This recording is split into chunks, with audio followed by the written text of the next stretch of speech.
140-45 कोटी लोकसंख्या आहे भारताची. हजारो लोक रोज जन्माला येतात आणि मरतात, त्यांच्या नावाची नोंद सुद्धा इतिहास ठेवत नाही. आम्हाला जर असंच जगायचं असेल आणि मरायचं असेल तर हवं तसं जगा, पण आमचं ज्ञान समाजाभिमुख असावं, आमच्या ज्ञानाचा काहीतरी समाजाला उपयोग असावा, अशी धारणा जोपर्यंत आम्ही आमच्या लेकरांच्या मनात निर्माण करत नाही तोपर्यंत त्या शिक्षणाला अर्थ नाही. शिक्षक हा विद्यार्थीभिमुख असावा, विद्यार्थी हा ज्ञानाभिमुख असावा आणि त्याचं ज्ञान समाजाच्या हिताचं, समाजाच्या उपयोगाचं असावं, हा विचार लेकरांना द्यायला नको.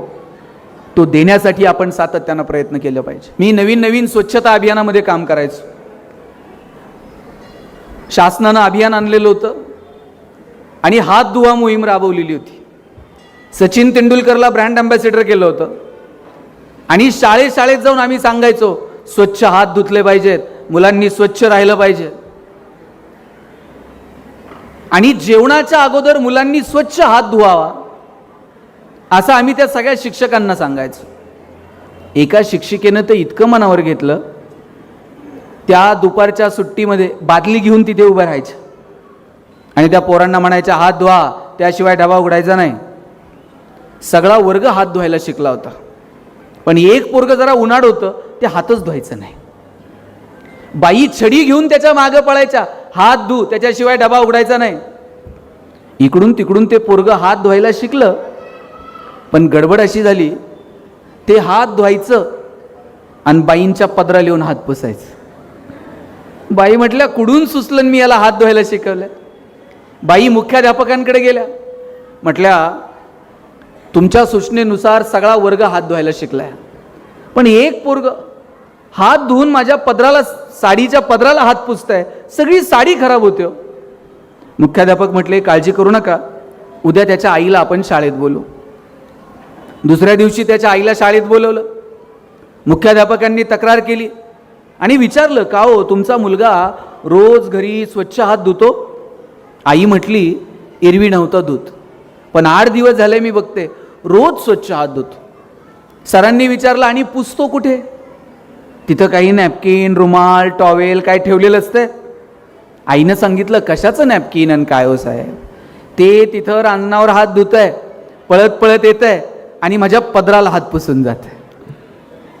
सरांनी विचारलं आणखी काही बदल तुमच्या मुलात झालाय का? म्हणे आणखी एक बदल झालाय.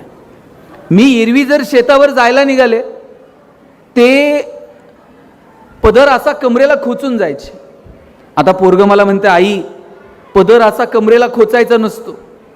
आमच्या बाई कशा छान पिन करून येतात तशी पिन बिन करून शेतावर जायचं. एरवी माझे केस विस्कटलेले असायचे, ते मला म्हणते आई केस असे विस्कटलेले नाही ठेवायचे, असा आंबाडा नाही बांधायचा. आमच्या बाई कशा वेणी करून येतात तशी वेणी करून शेतावर जायचं. तेव्हा त्या मुख्याध्यापकांनी त्या शिक्षिकेला सांगितलं बाई तुम्ही किती नशीबवान आहात, हे पोरग घरी गेल्यानंतर त्याच्या आईमध्ये त्याच्या बाईंना बघतं आणि शाळेत आल्यानंतर त्याच्या बाईंमध्ये त्याच्या आईला बघतं. याच्यापेक्षा काय सुंदर काम असू शकतं मला सांगा. आणि म्हणून अमितराव तुम्ही नशीबवान आहात की तुमच्या घरात कोणतरी शिक्षक आहे. आणि शिक्षिका म्हणजे आम्ही एका वयाचे असू, आत्ता शिक्षकांचे पगार वाढलेत. 6व्या-7व्या वेतन आयोगानंतर जरा बरे पगार झाले. काय पगार होते हो शिक्षकांचे? बरं एक जण कोणतर नोकरीला लागायचा, बाकीचे 2 भाऊ गावाकडे शेती करणार. जे नोकरीला लागलाय त्यानं फक्त त्याचंच बघायचं नाही, त्यानं गावाकडच्या भावाला पाईपलाईन करून दे, त्याला शेती घेऊन दे, त्याच्या पोरांची शिक्षणं बघ, त्यांच्या पोरींची लग्नाचं बघ. आणि जर नोकरदार शहरात असला, आमचं लोणीचं पेशंट जर इथं असलं ना तर यांनी जाता जाता डबा देऊन जायचा. पैसे नव्हते हो, जबाबदाऱ्या स्वीकारायला माणसं तरबेज होती. बायको जर कधी म्हणली चला सारसबागेत, गाडी नव्हती आपल्याकडे साहेब, मित्राची गाडी घ्यायची, त्याच्यात निम्म रॉकेल, त्यात निम्म पेट्रोल, स्वारगेटजवळ जाऊस तर गाडीतलं पेट्रोल संपणार, मग गाडी वाकडी करायची. शिंदेसाहेब हे तंत्रज्ञान फक्त भारतात आहे, जगात कुठं गाडी वाकडी करत असतील साहेब मला वाटत नाही. आणि वाकडी करून जर चालू झाली नाही, पुढे वेगळे सायंटिस्ट होते, ते टाकीत फुकणार. बरं यानं टाकीला तोंड लावल्यावर तर बायको असं बघायची कोणत्या मुहूर्तावर यांची माझी गाठ पडली का नसतं. बरं अशात बायकोनं नुसता खांद्यावर हात ठेवू द्या, कित्येकांच्या गाड्या बिना पेट्रोलच्या सिंहगडावर गेल्यात. आता AC गाड्यांमधून नवरा बायको फिरतात. बायको तिकडच्या खिडकीतनं तिकडे बघते, नवरा इकडच्या खिडकीतनं इकडे बघताय, आणि ड्रायव्हर मधल्या आरशातनं दोघांकडे बघत असतो. हे बोलत का नाहीत? साधनं वाढत गेले, पण संवाद कुठे होरपळून गेला हे मात्र कळलं नाही. इथं बसलेल्या सगळ्या पालकांना माझी विनंती आहे, साधनं वाढतील, भौतिक प्रगती होईल, पण आपला आपल्या लेकरांसोबत संवाद आहे का? आपला आपल्या लेकरांसोबत सहवास आहे का? त्यांच्या शाळेची फी भरणं, हव्या नको त्या वस्तू त्यांच्यासमोर नेऊन ठेवणं, एवढीच पालक म्हणून तुमची माझी जबाबदारी नाही आहे. हे पुणे विद्येचं माहेरघर समजलं जातं. याच पुण्यामध्ये 6 महिन्यापूर्वी पोलिसांनी कारवाई केली आणि कोट्यवधी रुपयांचं ड्रग्ज सापडलं. इथं शिकायला येणारी पोरं नगर, सोलापूर, नाशिक, इकडून तिकडून सगळीकडनं कानाकोपऱ्यातनं पोरं येतात. अशा वेळेला या लेकरांच्या समोर चांगला आदर्श निर्माण करणं, त्यांना चांगला विचार आणि त्यांना चांगला संस्कार देणं, हे नैतिक कर्तव्य पालक म्हणून तुमचं माझं नाहीये का? आपल्या पोराला किती मार्क पडले याच्यासाठी आपण हंटर घेऊन त्याच्या मागं आहोत, पण कधीतरी एखादं चांगलं पुस्तक आपण त्या लेकराच्या हातात दिलंय का? बघ बरं जरा हे काय लिहिलंय यात. कधी एखाद्या चांगल्या चित्रपटाला तुम्ही पोरांना घेऊन गेलात का? कधी चांगलं एखादं नाटक दाखवलंय का? कधी चांगल्या माणसांसोबत आपण आपल्या लेकरांची ओळख करून दिली आहे का? या पोरांच्या सर्वांगीण विकासासाठी पालक म्हणून आपली भूमिका नेमकी काय असली पाहिजे यावरती लक्ष देण्याची गरज आहे. आज मार्क किती मिळतात? गुणवंत विद्यार्थ्यांचे सत्कार आहेत. आता 200 मुलांचे सत्कार आहेत. 200 पैकी मला वाटतं 90 आणि 95% मार्क बहुतांशी पोरांना आहेत. गुणवंत विद्यार्थ्यांच्या सत्काराला बहुतेक वेळा जायची वेळ येते. एका कार्यक्रमाला गेलो होतो, पहिल्या 3 रांगा 90 पेक्षा जास्त मार्क मिळवणाऱ्यांच्या होत्या आणि त्याच्या पाठीमागच्या 3 रांगा 80 ते 90% मार्क मिळवणाऱ्यांच्या होत्या आणि त्या पाठीमागं 50 रांगा 60 ते 70% मार्क मिळवणाऱ्यांच्या होत्या. आता ज्यांना 90 पेक्षा जास्त आहेत ते खुश होते, आपण 90च्या पुढे आहोत. ज्यांना 80 ते 90 होते ते एकदम टेन्शनमध्ये होते. त्यांना 90 वाल्यांकडे बघून हसता येत नव्हतं, 60-70 वाल्यांकडे बघून रडता येत नव्हतं. आणि ज्यांना 60-70% मार्क आहेत ना ते 90 वाल्यांपेक्षाही खुश होते. ते म्हणले 80-90 वालेच एवढे आहेत, आपलं होईन तसं होईन, बघू काय करता येते. आता जे 80 ते 90 मधले पालक आहेत, जे प्रचंड टेन्शन मध्ये होते, त्यातल्या दोघांना मी जरा पुढे बोलवलं आणि विचारलं, म्हटलं तुम्ही एवढं टेन्शन का घेतलंय? पालक म्हटले, पोरानं पार मथुरा पाण्यात घातली. म्हटलं काय झालं? म्हणले त्याला 1 महिना आधी सांगत होतो जरा जास्त अभ्यास कर, अजून थोडा अभ्यास केला असता पोरगं 90च्या रांगेत बसलं असतं की नाही. मी म्हटलं झालं काय, किती मार्क मिळाले? म्हणे सांगायसारखे सुद्धा नाहीत. म्हटलं काही तर आकडा असेल? म्हटले काही नाही, त्याला काहीतरी 89 पॉईंट समथिंग काहीतरी आहेत. आता त्या मुलाला 89% मार्क मिळाले याचा आनंद पालकांना नाहीये, पण त्याला 90 मिळू शकले नाहीत याचं मात्र दुःख आहे. मग मी दोघा नवरा बायकोला विचारलं, तुम्हाला 10वीत किती होते? ताई दोघांच्या मार्काची बेरीज केली तरी 90 होत नव्हती आणि त्यांना टेन्शन याचं होतं, मुलाला 90 मिळू शकले नाहीत. तुम्ही मार्क जरूर मिळवा साहेब, पण केवळ गुणपत्रिकेला आलेली गुणांची सूज म्हणजे गुणवत्ता नाही. ट्रेंड बदलतायत तसे आपण बदलतोय, हंटर घेऊन त्यांच्या मागे उभे आहोत. एक जमाना होता डीएडचा, आता तरुण पोरांना डीएडचा काहीतरी कोर्स असतो हे सुद्धा बहुतांशी पोरांना माहीत नसेल. आणि डीएडला जर नंबर लागला आणि त्यातल्या त्यात ते जर जिल्हा परिषदच्या शाळेवर एकदा चिटकला आणि दोघं नवरा बायको जर जिल्हा परिषदला असले, त्यांनी परत मागं वळून बघायचं नाही. आज डीएड कॉलेजेसची अवस्था काय? बहुतांशी डीएड कॉलेजेस आता बंद आहेत. त्यानंतर इंजिनिअरिंग वाल्यांचा बूम होता साहेब. गावात एखादाच इंजिनियर असायचा. गावात जर पाहुणे आले आणि कुणी जर विचारलं इंजिनियर साहेब कुठं राहतात, सगळं गाव त्या पाहुण्याला इंजिनियरच्या घरी नेऊन सोडत होत. आता तुम्ही गावात जाऊन विचारा इंजिनियर साहेब कुठं राहतात, ते म्हणते नाव सांग, प्रत्येक घरात 4 आहेत. आणि आफ्टर कोविड आता मेडिकलचा बूम आहे. प्रत्येक आईबापाला वाटतंय पोरगं मेडिकलला गेलं पाहिजे. नाही भारतात नंबर लागला, रशियात जाऊ द्या, पण पोरानं मेडिकललाच गेलं पाहिजे. बरं, यांच्या डोक्यात असलं काय नाही. याला जरा मॅथ्स फिजिक्स आवडतंय म्हणून यानं इंजिनिअरिंगला जावं, याला जरा बायोकेमिस्ट्री आवडतंय म्हणून यानं मेडिकलला जावं, असलं काही नाही. आमच्या डोक्यात आहे पोरगा MBBS, त्याला मुलगी डॉक्टर, दोघांचं हॉस्पिटल, आणि नंतर मेहुण्याला मेडिकल. त्या हल्ली मेहुण्यालाच द्यावं लागतंय साहेब, ते लिखित नियम आहे. आम्ही या चौकटीच्या पलीकडे कधी जाणार आहोत? इथे चेंबूरला गेलो होतो मी व्याख्यानाला. होमी भाभा इन्स्टिट्यूट आहे, 1200-1400 एकरचा कॅम्पस आहे. महाराष्ट्रातली साहेब मला बोटावर मोजणे इतकी पोरं सुद्धा अशी सापडली नाही की ज्यांना वाटतंय आपण तिथे जावं, संशोधक व्हावं.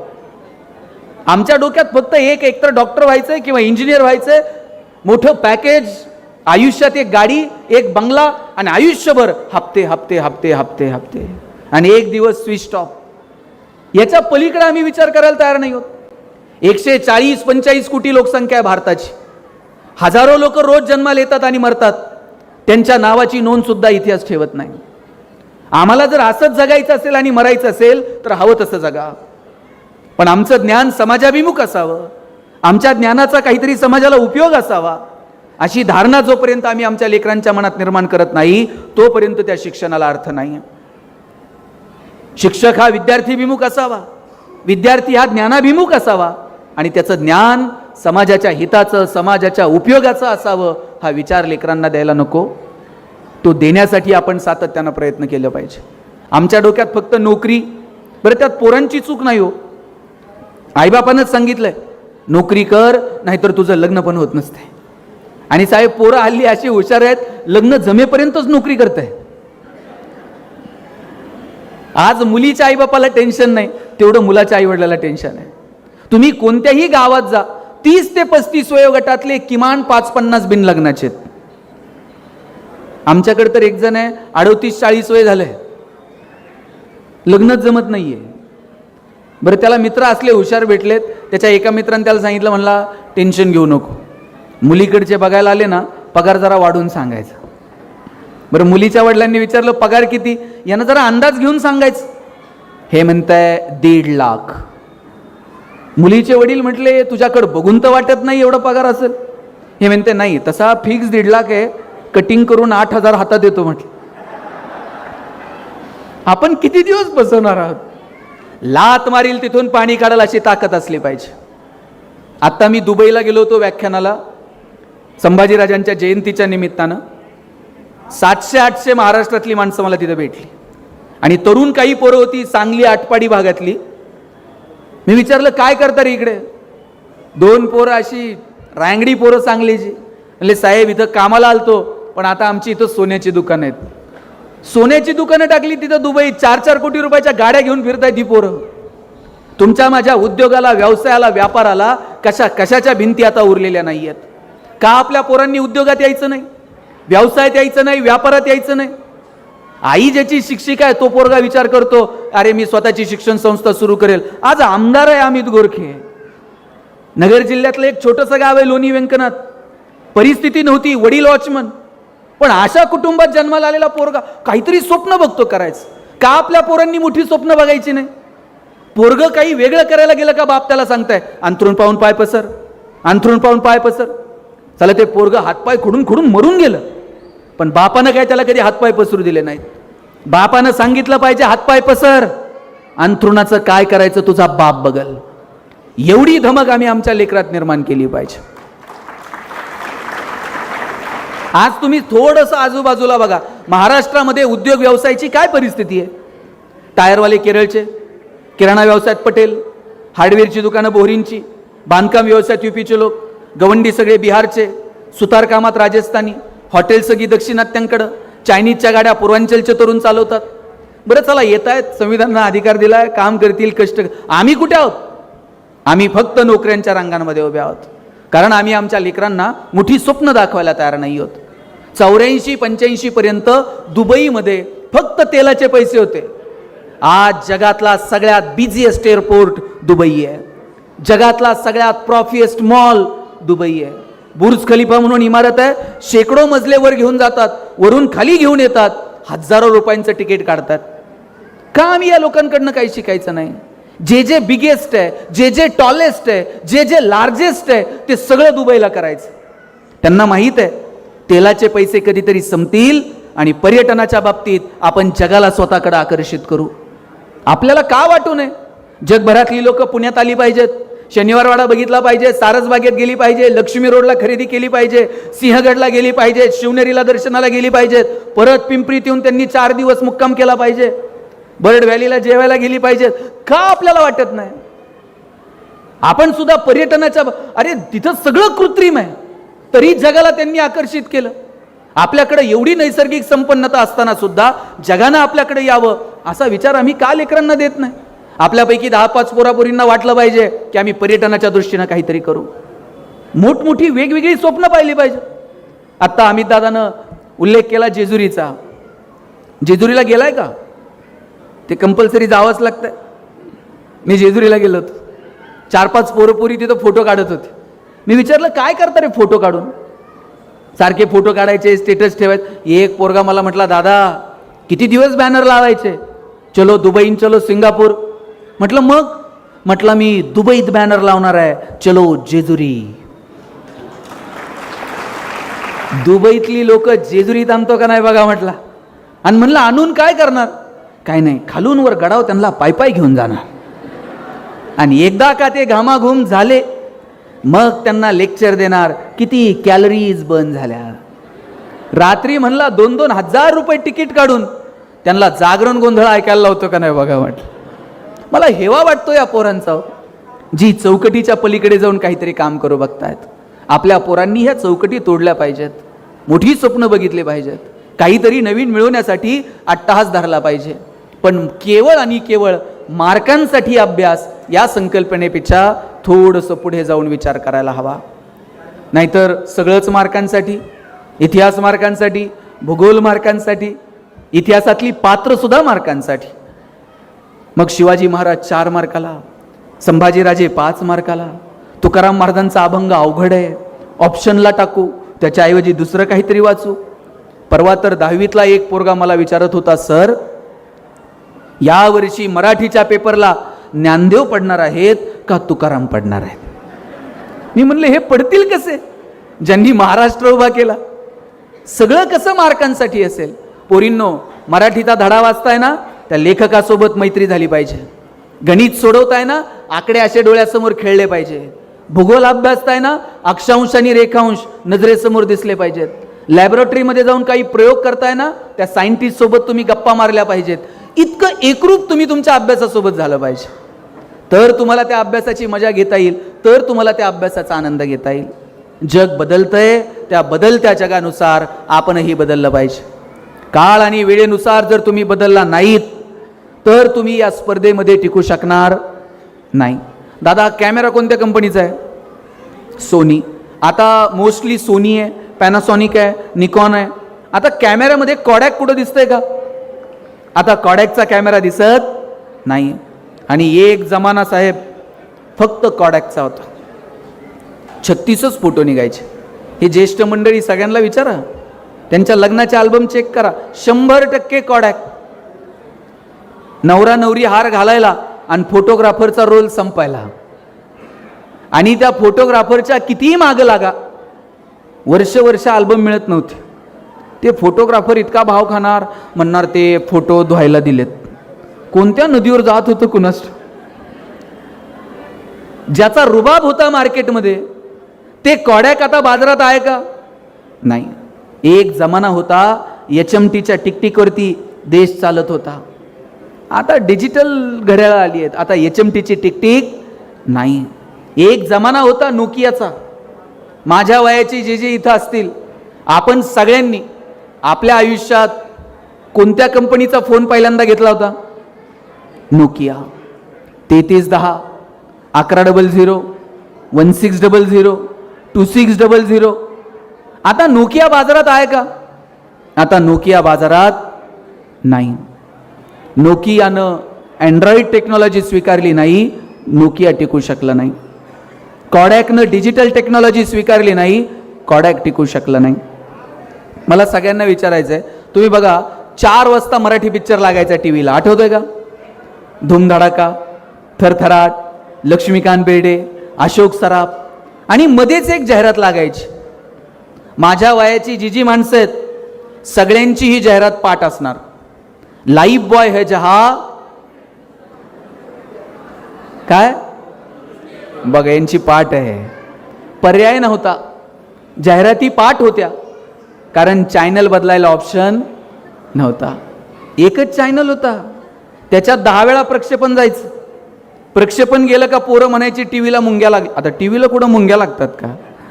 मग एक कोणतर शहाणा त्यानं वर जायचं, त्यानं अँटिना फिरवायचा, खालच्यानं म्हणायचं दिसलं दिसलं दिसलं चित्र, वरचा खाली येईपर्यंत परत प्रक्षेपण गेलेलं असायचं. आणि मध्ये जी जाहिरात लागायची लाईफ बॉयची, एक शेवटचे 5 मिनिट घेतो नीट ऐका. त्या जाहिरातीमध्ये फुटबॉल खेळणारी पोरं दाखवली होती. भारतामध्ये कधीतरी फुटबॉलची क्रेज होती का? भारतामध्ये जनरली क्रिकेटची क्रेज होती. पण ते लाईफ बॉयला विचारायचं कोणी? लाईफ बॉयची मोनोपोली होती. लोक दुकानात जाऊन साबण द्या नव्हती म्हणत, लाईफ बॉय द्या म्हणायची. पण त्यानंतर लक्स मार्केटमध्ये आला. राजा हिंदुस्तानी पिक्चर हिट झालेला, करिश्मा कपूर एकदम फॉर्ममध्ये होती. लक्सनं करिश्मा कपूरला ब्रँड अँबॅसेडर केलं. आता लक्सनं करिश्माला ब्रँड अँबॅसेडर केल्यावर फुटबॉल खेळणाऱ्या पोरांकडे कोण बघतंय का? लक्सनं मार्केट कॅप्चर केलं.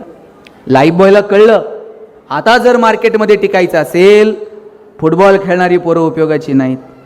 लाल रंगाचा ठोकळा साबण बाजूला केला आणि लाईफ बॉय गोल्ड नावाचा गुळगुळीत साबण बाजारात आणला. आता लाईफ बॉय गोल्डची जाहिरात कोण करत होतं? कॉलेजचा एक तरुण मुलगा आणि मुलगी. मुलगी गाडीवरनं उतरते, रागात निघून जाते. मुलगा विचारतो काय झालं? मुलगी सांगते पसीने की बदबू से परेशान. पोरगा घरी जातो, लाईफ बॉय गोल्ड आंघोळ करून येतो. या कंपन्यांना कळलं, मार्केटमध्ये जर टिकायचं असेल तर बदल स्वीकारावे लागतील. मला एक सांगा, कोविडमध्ये एक तरी साबण अशी जाहिरात करत होता का? आमचा साबण सुगंधी आहे, तो लावल्यावर तुम्ही गोरे व्हाल. कोविडमध्ये कुणाला गोरं व्हायचं पडलं? प्रत्येक साबण एकच जाहिरात करत होता, 99.9% कीटाणू से मुक्ती. कोविडमध्ये संतूर मम्मी बिम्मी काही नव्हतं, फक्त कीटाणू आणि मुक्ती. आणि साहेब, मला मोती साबणाचं गणित अजून समजलेलं नाही. मोती वर्षभर कुठं असतंय काय माहित? ते दिवाळीलाच येते. वर्षभर झोपताय, दिवाळीला म्हणताय उठा उठा. मोती साबणानं आंघोळ करायची त्यानं ठरवून घेतलंय. वर्षभर कुणाला काय मस्ती करायची ते करू दे, आपलं मार्केट, आपल्याला आपलं मार्केट ठरवता आलं पाहिजे. भारत ही जगातली सगळ्यात मोठी बाजारपेठ आहे. चायनाला कळतंय भारतात आणून काय विकायचं, अमेरिकेला कळतंय भारतात आणून काय विकायचं. पण आपल्या पोरांना समजत नाहीये, भारत ही जगातली सगळ्यात मोठी बाजारपेठ आहे आणि आपलं खणखणीत नाणं असं वाजून इथं विकता आलं पाहिजे. त्यासाठी आपल्या पोरांमध्ये अपेक्षित कौशल्य आपल्याला निर्माण करता येतील का? यायचा जमाना आहे. ChatGPTवर नुसतं सांगायला उशीर, सगळं तुमच्या पुढ्यात येऊन थांबलंय. किती भन्नाट आणि किती कमालीचं जग बदलत आहे. या बदलत्या जगानुसार आपल्याला नवीन तंत्रज्ञान स्वीकारता येईल का, याची काळजी आपण घेतली पाहिजे. एवढासा देश आहे इस्रायल, पण कृषी क्षेत्रामध्ये अशी काही प्रगती केली साहेब, आपल्याला 60-70 वर्ष गेली हे कळायला. पाणी पिकाला द्यायचं असतं, पाटाला नाही. 60-70 वर्ष आपण पाटानं पाणी देत होतो. आत्ता कळालं इरिगेशनच्या नवनवीन पद्धती आल्या पाहिजेत. आता तर आमच्या राहुरी कृषी विद्यापीठानं ड्रोन टेक्नॉलॉजी विकसित केली आहे. हे फोटोग्राफर जे ड्रोन वापरतात ना, आता ड्रोन नुसता फोटोला नाही, शेतकऱ्यानं फवारणी करताना खांद्यावर पंप नाही टाकायचा, त्यानं बांधावर बसायचा हातात रिमोट घेऊन आणि ड्रोननं फवारणी करायची. आता शेतकरी ड्रोननं फवारणी करायला लागलाय. एक दिवस असा येईल ड्रोनला फक्त कांद्याची गुणी अडकवायची, बटन दाबलं का थेट भुसाऱ्यात. इथपर्यंत तंत्रज्ञान जाऊन पोहोचणार आहे. पण या पोरांनी टेक्नोसेव्ही असलं पाहिजे, नवीन तंत्रज्ञान स्वीकारलं पाहिजे आणि बदलत्या जगानुसार आपल्याला बदल स्वीकारता येतील का याची काळजी घेतली पाहिजे. पालकांना जाताना इतकीच विनंती करेल, तुमच्या मुलांना मोठी स्वप्न दाखवा. त्या पोरांमध्ये एक जिद्द, एक आकांक्षा, काही महत्त्वाकांक्षा आणि हे सगळं करत असताना त्यांचे पाय जमिनीवर राहतील का याची काळजी घेऊयात. पोरांची संगत काय, माझी सगळ्या आयांना विनंती आहे, शाळेतून पोरग आल्याबरोबर पहिला प्रश्न काय असतो त्याला, डबा संपला का. पोरींनो, किती प्रेम आहे तुमच्या आईचं बघा बरं. पहिला प्रश्न असतो तिचा, टिफिन संपवला का. आणि आपण तो संपवायला हवा. तुम्ही उठायच्या आधी 2 तास ती आधी उठते. तुम्हाला उठवायलाच तिला अर्धा तास लागतो. बाई उठ ना ग, बाई आवर ना ग, बाई चल ग, तुझी गाडी आली आहे. डबा करायला अर्धा तास लागतोय. आणि तुम्ही जर स्कूलमधून येताना तो टिफिन जर तसाच ठेवला, काय तिचा जीव म्हणत असेल. पहाटे 4ला उठून तुझ्यासाठी केलाय, तुला 2 घास खाता पण आले नाही. आपल्या आईवडिलांचा सन्मान ठेवा. जी तरुण पोरं इथे बसलेली आहेत, तुमच्यासाठी शेवटचे 2 मिनिट घ्यायचे. तुमची उंची आता वडिलांच्या खांद्याला आली, तुमची चप्पल वडिलांच्या पायाला यायला लागली आणि वडिलांची चप्पल तुमच्या पायाला यायला लागली. एकदा का पोरगा खांद्याला आला, बाप रागवत नाही, बाप ओरडत नाही, बाप चिडत नाही. अशा वेळेला वडिलांच्या डोळ्याची भाषा तुम्ही समजून घेतली पाहिजे. काय अपेक्षा आहे रे बापाची. बापाची अपेक्षा नाही आहे पोरानं दररोज 10-20 हजार रुपये आणून हातात द्यावेत. वडिलांची अपेक्षा इतकीच आहे, त्यानं त्याच्या पायावर उभं राहावं, त्याचं नाव कमवावं. आणि एक दिवस असा आला पाहिजे, लेकराच्या नावानं आईबापाची ओळख झाली पाहिजे. आजपर्यंत अमित दादाची ओळख काय होती, अमुक अमुक यांचा मुलगा, अमुक अमुक यांची मुलगी. आईबापाची इच्छा अशी असते की अरे एक दिवस पोरांनी आमची नावं पुसावीत आणि पोराच्या नावानं आईची ओळख झाली पाहिजे. आता लोक काय म्हणणार, आमदार साहेबांची आई आहे बरं का. आता ही जेव्हा ओळख येते आमदार साहेबांची आई, आईला छान वाटतं. आईला अपेक्षा नसते की अजूनही माझ्याच नावानं ते नगरसेवक होते ना, मग त्यांचा मुलगा. अरे आपल्या नावानं आईबाप ओळखले गेले पाहिजेत, असं कर्तृत्व करून दाखवा. पोरींनो, उद्या जर तुमच्यापैकी कोण कलेक्टर झालं ना, लाल दिव्याच्या गाडीत बसून यालीत, तुमच्या गाडीचं दार उघडायला पण शिपाई असेल.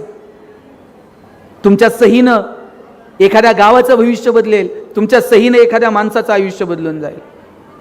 कधीतरी अमित दादा फोन करतील, ताई तुम्ही त्यावेळेस आला होतात, आज कलेक्टर आहात, जरा प्रमुख पाहुणे म्हणून आमच्या स्कूलला याल का. याल का नाही बोलवल्यावर. आणि मी काही काम बीम घेऊन आलो तर ओळख ठेवाल का. पण यासाठी तुम्हाला काय करावं लागेल, इकडचा डोंगर उचलून तिकडे ठेवायचा आहे. पुढची जी 5-10 वर्ष आहेत आयुष्यातली, ती 5-10 वर्ष आयुष्यातली प्रामाणिकपणे तुम्ही तुमच्या शिक्षणासाठी द्या. मी दाव्यानं सांगतो, तुम्हाला तुमची आर्थिक आणि सामाजिक परिस्थिती जर बदलायची असेल तर येणाऱ्या काळात शिक्षणा इतका प्रभावी पर्याय दुसरा उपलब्ध नाही. चांगलं शिका, समृद्ध व्हा. आणि शेवटचा 1 मिनिट मुलींसाठी माझा दावा आहे, वडिलांचं जेवढं प्रेम मुलावर असतं त्याच्या थोडं तरी जास्त प्रेम मुलीवर असतं. मुलानं जर बापाला काही मागितलं, म्हणणार 2 दिवस थांब, पगार होऊ दे, मग बघू, 17 कारणं असतात. आणि पोरीनं काय मागू द्या बरं.